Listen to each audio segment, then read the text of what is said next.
আমাদের বিয়েটা হয়েছিল অনেক আশা আর স্বপ্ন নিয়ে। ভেবেছিলাম সুখ দুঃখ সব কিছু একসঙ্গে কাটিয়ে সারা জীবন পাশে থাকব।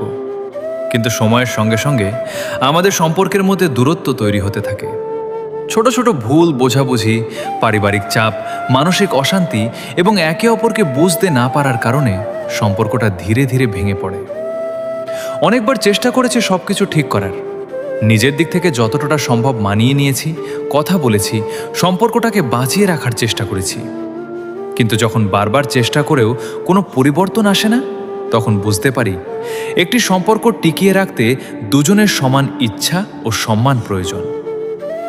অবশেষে অনেক কষ্ট আর চোখের জল নিয়ে আমরা বিবাহ বিচ্ছেদের সিদ্ধান্ত নিই। একটি স্বপ্নের সমাপ্তি হয়, কিন্তু জীবন থেমে থাকে না। আজও সেই দিনের স্মৃতিগুলো হৃদয়কে ভারী করে তোলে। তবুও অতীতকে সম্মান করে নতুনভাবে জীবন শুরু করার সাহস খুঁজে নিচ্ছি। আমার বিশ্বাস প্রতিটি শেষের পরই নতুন কোনো শুরুর সম্ভাবনা থাকে।